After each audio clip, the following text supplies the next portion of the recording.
दोस्तों 2026 का पश्चिम बंगाल का चुनाव एक ऐसा चुनाव है जिसने भारतीय राजनीति की नींव हिला दी है। 15 साल का ममता बनर्जी का किला ढह गया है और पहली बार कलकत्ता के नबन्ना पर भगवा लहराया है। लेकिन क्या आपने गौर किया कि इस ऐतिहासिक जीत का असली आर्किटेक्ट कौन है? क्या वो प्रधानमंत्री मोदी थे जिनकी रैलियों में लाखों की भीड़ उमड़ती है, या फिर वे उत्तर प्रदेश के मुख्यमंत्री योगी आदित्यनाथ थे जिनका बुलडोजर मॉडल अब बंगाल की गलियों में गूंज रहा है? आज के इस वीडियो में हम भावनाओं पर नहीं, डेटा पर बात करेंगे। मैं आपको बताऊंगा कि कैसे योगी आदित्यनाथ का स्ट्राइक रेट मोदी जी से भी आगे निकल गया है और क्या ये संकेत है कि आने वाले समय में मोदी जी की जगह योगी लेने वाले हैं। वीडियो को अंत तक देखिए क्योंकि आखिर के 2 मिनट आपके होश उड़ा देंगे।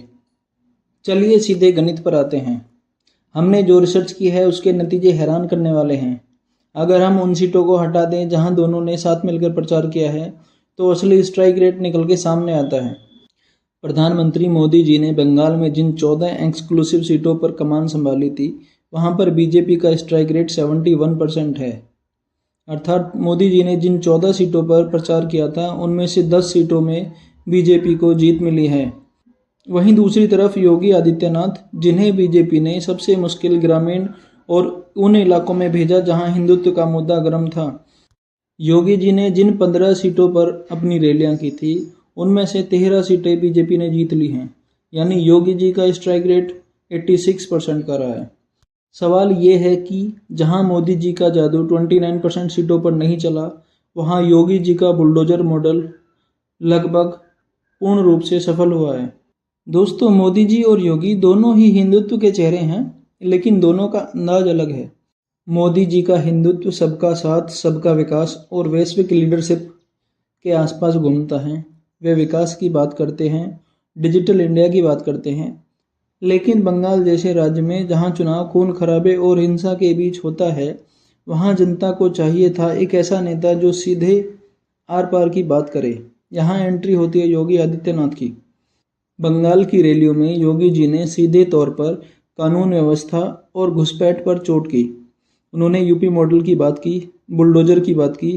बंगाल के उस वोटर को जो टीएमसी के कैडर से डरा हुआ था, योगी जी में एक रक्षक नजर आया जो ईंट का जवाब पत्थर से देना जानता है। सिर्फ जनता ही नहीं, बीजेपी का जमीनी कार्यकर्ता भी अब बदल रहा है। रिसर्च बताती है कि आज का युवा कार्यकर्ता एग्रेसिव पॉलिटिक्स पसंद करता है। मोदी जी अब एक वैश्विक नेता बन चुके हैं। उन्हें देश के साथ साथ दुनिया को भी देखना होता है। लेकिन पार्टी के भीतर एक बड़ा वर्ग ऐसा है जो चाहता है कि बीजेपी अपनी कोर विचारधारा पर और ज़्यादा आक्रामक हो। योगी आदित्यनाथ उसी विचारधारा का सबसे बड़ा चेहरा बनकर उभरे हैं। बंगाल के नतीजे गवाह हैं कि योगी जी अब सिर्फ यूपी के नेता नहीं रह गए हैं, वे अब पैन इंडिया सुपरस्टार बन चुके हैं। तो दोस्तों, क्या अब वक्त आ गया है उस बड़े बदलाव का जिसका इंतजार लाखों लोग कर रहे हैं? देखिए, बंगाल के ये 86% के नतीजे कोई इत्तेफाक नहीं है। अगर हम पीछे मुड़कर देखें तो योगी आदित्यनाथ का विजय रथ हर राज्य में इसी रफ्तार से दौड़ा है। गुजरात 2022, जहां योगी जी ने रैलियां की, वहां बीजेपी का स्ट्राइक रेट 85% से ज़्यादा रहा।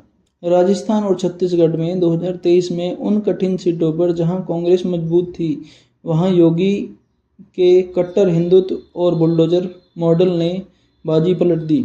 हरियाणा और महाराष्ट्र में 2024 में यहाँ भी योगी की रैलियों ने बटोगे तो कटोगे जैसे नारों से वोटर को एक करने का काम किया, जिसका सीधा असर सीटों की गिनती पर दिखा।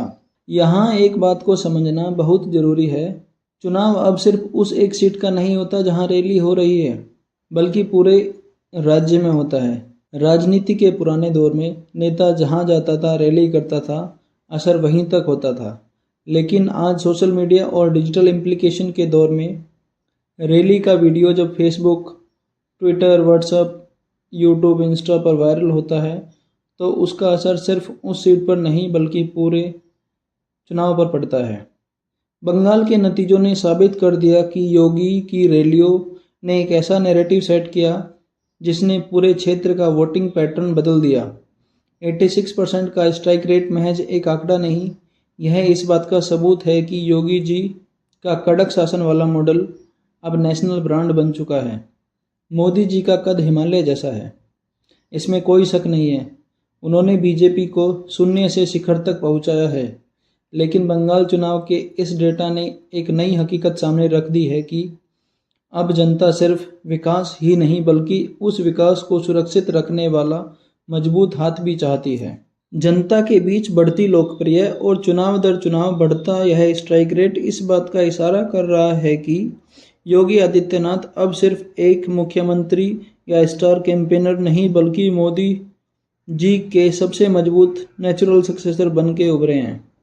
राजनीति में लहरें कभी शांत नहीं बैठती और फिलहाल ये लहरें योगी जी के पक्ष में मुड़ती दिख रही हैं। तो अब सवाल अगर मगर का नहीं रहा, सवाल अब कब का है। क्या आपको भी लगता है कि योगी आदित्यनाथ का यह एग्रेसिव मॉडल देश का भविष्य है?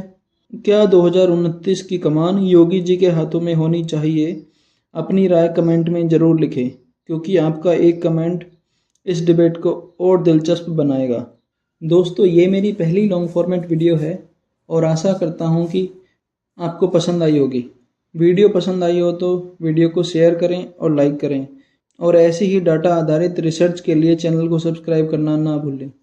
धन्यवाद। जय हिंद, जय भारत।